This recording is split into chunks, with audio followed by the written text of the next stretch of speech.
315 metre लंबी और 18 floor building जितनी ऊंची। ये है MSC मेराविलिया क्रूज शिप, जो मॉडर्न शिपिंग इंडस्ट्री के लिए किसी रोल मॉडल से कम नहीं है। 80,000 टन या फिर 8,000 अफ्रीकन हाथी से भी ज्यादा वजनी ये क्रूज शिप समंदर में तैरते किसी छोटे विलेज का मंजर पेश करती है। ये पूरी तरह से सेल्फ सफिशिएंट है, जो 7,000 लोगों को कई हफ्तों तक किसी भी चीज की कमी महसूस नहीं होने देती। 2500 luxury sweets, casinos, fitness centre, open terraces, pools, water parks, dancing floors, restaurants और हत्ता के इसके अंदर एक पूरा शॉपिंग मॉल भी मौजूद है। इसकी कंस्ट्रक्शन में टोटल 1 अरब US डॉलर्स यानी कि 8,250 करोड़ रुपए और 60 लाख घंटों की मेहनत लगी, जो 450 इंजीनियर्स और हजारों वर्कर्स की दिन रात की मेहनत के सिवा मुमकिन नहीं था।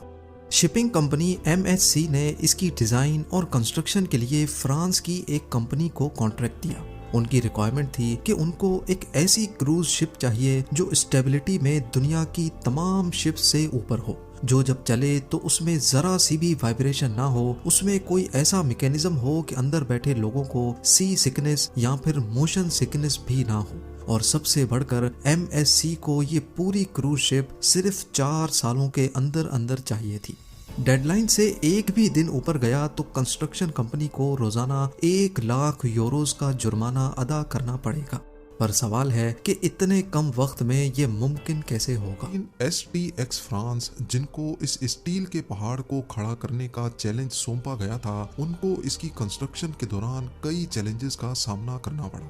कुछ फीचर्स तो ऐसे भी थे जो शिपिंग इंडस्ट्री में पहली बार अटेम्प्ट किए जा रहे थे। 4 सालों की डेडलाइन में से मेराविलिया की प्लानिंग और डिजाइनिंग में ही 2 साल गुजर गए। 2015 में ऑफिशियली इसकी कंस्ट्रक्शन का आगाज हुआ, जबकि 2016 में इनको ये वेसल डिलीवर करनी थी। 150 हेक्टेयर्स बड़े सेंट नज़ेर शिपिंग यार्ड में हजारों स्टील की शीट्स मंगाई गई। 315 मीटर लंबी क्रूज शिप पर कौन से हिस्से में कौन सा पार्ट कितना बड़ा और किस शेप में होगा, ये डिजाइन पहले से रेडी थे। बस अब सिर्फ इनको काटना था और वही सबसे एक्यूरेसी वाला काम था। इसके लिए एक रोबोटिक आर्म की मदद ली गई। इस दौरान इनको एक शीट में से ज्यादा पीसेस काटने थे ताकि स्टील शीट की वेस्टेज कम से कम हो। ये इतना एक्यूरेसी वाला काम था कि इसको हाथों की मदद से करना इम्पॉसिबल था, क्योंकि अगर एक भी पीस में 1 मिलीमीटर का भी फर्क आया तो पूरी 2 सालों की मेहनत जाया हो सकती है। मेराविलिया को बनाने के लिए टोटल 3 लाख पीसेस चाहिए थे, वो भी अलग अलग शेप के। इन पीसेस को वेल्ड करके बहुत कॉम्प्लेक्स पार्ट्स बनाए जाने थे, जैसा कि ये बल्बस बो, जिसको मरीन इंजीनियर्स बल्ब भी कहते हैं। ये बड़ी बड़ी शिप्स के बिल्कुल फ्रंट एंड पे लगता है, जो क्रूज के दौरान पानी को काटने में मदद करता है। अगर ये बल्बस बो ना हो तो शिप्स को ज्यादा ड्रैग का सामना करना पड़ता है, और ज्यादा ड्रैग का मतलब है कि ज्यादा फ्यूल इस्तेमाल होगा। बल्बस बो के अलावा शिप का हल बनाना भी एक बहुत ही कॉम्प्लिकेटेड टास्क होता है। ये मेन बॉडी होती है जो लाखों टन वजनी शिप को पानी में फ्लोट करती है। इसका डिजाइन और शेप बहुत ही इम्पोर्टेंट होता है, क्योंकि ये अलग अलग समंदरों में अलग तरह से रिएक्ट करता है। सॉफ्टवेयर की मदद से 150 हल डिजाइन्स बनाए गए और फिर एक एक को सिमुलेटर पे टेस्ट किया गया। ये सारी टेस्टिंग एक डमी शिप पे की गई, जिसमें जगह जगह सेंसर्स लगाए गए। कितनी स्पीड पे पानी की फोर्सेस का शिप पर क्या असर होगा, ये सारी टेस्टिंग करने के बाद जो हल सबसे स्टेबल था उसको सेलेक्ट किया गया। अब बारी थी मेराविलिया के सबसे इम्पोर्टेंट हिस्से यानी प्रोपेलर्स की। 20 मीटर ऊंचे ये स्टील के देव 80,000 टन वजनी क्रूज शिप को चलाने की ताकत रखते हैं। एक एक का साइज करीब डबल स्टोरी बिल्डिंग और वजन एयरबस A320 से भी ज्यादा है। ये electric motors total 4 crore watts के बराबर बिजली खर्च करती हैं। यानी ये इतनी ही पावर है जिससे 35,000 1.5 टन के एयर कंडीशनर्स चलाए जा सकते हैं।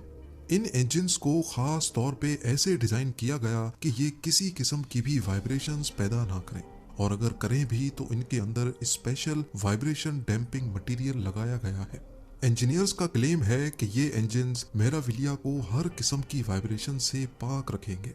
अपनी टॉप स्पीड यानी 22.7 नॉट्स या फिर 42 किलोमीटर्स पर आवर की स्पीड पर क्रूज के दौरान भी अंदर बैठे पैसेंजर्स को ऐसे महसूस होता है जैसे वो बीच समंदर में किसी 5 स्टार होटल में बैठे हैं। MSC मेराविलिया की इलेक्ट्रिसिटी रिक्वायरमेंट्स की बात की जाए तो इसमें पूरा पावर स्टेशन इंस्टॉल करने का फैसला किया गया। ये एक तरह का तैरता हुआ विलेज है जिसमें 7,000 लोग कम से कम भी 7 दिनों के लिए रहते हैं। 2,500 लग्जरी स्वीट्स, कैसीनोज, थिएटर्स और दूसरी लग्जरी फैसिलिटीज बहुत ज्यादा बिजली इस्तेमाल करती हैं। ये पावर स्टेशन 4 बड़े बड़े डीजल जनरेटर से बना है जो 11,000 वोल्ट्स करंट प्रोड्यूस करते हैं। इंजन की डिमांड पूरी करने के बाद ट्रांसफार्मर्स लगाकर ये वोल्टेज 230 वोल्ट्स पे लाई जाती है ताकि पैसेंजर्स इसको अपने इस्तेमाल में ला सकें। इलेक्ट्रिसिटी को शिप के कोने कोने में पहुंचाने के लिए मेराविलिया पर जो वायरिंग की गई है उसकी टोटल लंबाई 1500 किलोमीटर के करीब है। क्योंकि ये एक जायंट शिप है इसी वजह से इसको वन पीस में बनाना तो पॉसिबल ही नहीं था। इंजीनियर्स ने डेडलाइन को पूरा करने के लिए इसके मुख्तलिफ मॉड्यूल्स को अलग अलग कंस्ट्रक्ट किया था। अब बारी थी असेंबली की, यानी तमाम मॉड्यूल्स को उठाकर एक दूसरे के ऊपर फिट करने की। ये एक तरह का जायंट पजल सॉल्व करने जैसी गेम थी। 5,000 टन वजनी क्रेन की मदद से असेंबली का काम शुरू किया गया। एक एक मॉड्यूल को इंतहाई एक्यूरेसी से लगाना बहुत जरूरी था। सारे मॉड्यूल्स को एक दूसरे के ऊपर फिट करने में और शिप की शक्ल बनने में पूरे 9 महीने लग गए। क्रूज शिप्स पे नॉर्मली लोग अपनी वेकेशन स्पेंड करने जाते हैं और ये कम से कम भी अपनी डेस्टिनेशन तक पहुंचने में 1 हफ्ता लगाती हैं। मेराविलिया पर 7,000 पैसेंजर्स को रहना था और इनकी पानी की रिक्वायरमेंट को पूरा करना ही एक बहुत मुश्किल टास्क होने वाला था। फ्रेश वाटर सिर्फ पीने के काम ही नहीं बल्कि पूल्स, शॉवर्स और कुकिंग में भी यूज होता है। एस्टिमेट लगाया जाए तो शिप पे एक शख्स रोजाना 200 क्यूबिक मीटर पानी इस्तेमाल करता है, यानी अगर 7,000 पैसेंजर्स होंगे तो 14 लाख क्यूबिक मीटर पानी, वो भी रोज का। अब इतने ज्यादा पानी को तो कोई भी शिप स्टोर नहीं कर सकती। इस मसले से निपटने के लिए ऑन बोर्ड डीसैलिनेशन प्लांट्स लगाए जाते हैं। समंदर के पानी को गर्म करके स्टीम में कन्वर्ट किया जाता है जिससे सॉल्ट्स पानी से अलग हो जाते हैं। मेराविलिया के केस में पानी गर्म करने के लिए इंजन की हीट को ही इस्तेमाल करने का मैकेनिज्म लगाया गया। वो हीट जो किसी काम की नहीं होती उसको इस्तेमाल करके एक फ्यूल एफिशिएंट सिस्टम बनाया गया। ना सिर्फ इतना बल्कि पैसेंजर्स के कंफर्ट के लिए और MSC की रिक्वायरमेंट को पूरा करने के लिए मेराविलिया में पहली बार स्टेबलाइजर्स भी इंट्रोड्यूस करवाए गए। समंदर में सफर के दौरान शिप रोल करती रहती है। ये मूवमेंट कई पैसेंजर्स को नौजिया और चक्कर दिलाती है। इस कंडीशन को सी सिकनेस या फिर मोशन सिकनेस कहा जाता है। अब इस मसले से जान छुड़ाने के लिए मेराविलिया पर स्टेबलाइजर्स लगाए गए।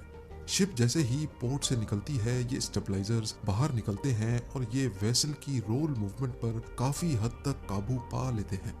यूं समझ लें कि ये एक तरह के ऑटोमेटिक शॉक एब्जॉर्बर्स हैं जो वक्त की बहुत ज्यादा जरूरत थी।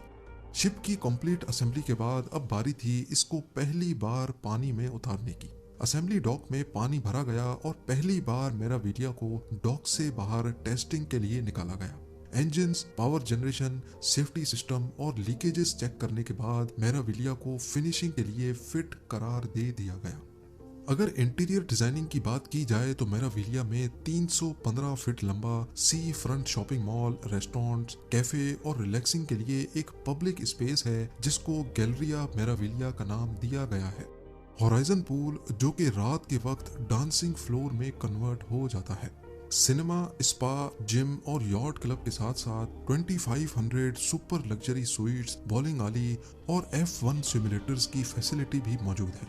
ये तमाम फिनिशिंग और डेकोरेशन का काम मुकम्मल करने के बाद STX ने वक्त से पहले ही इस शाहकार को MSC के हवाले करके अपना आखिरी चैलेंज भी पूरा कर दिया।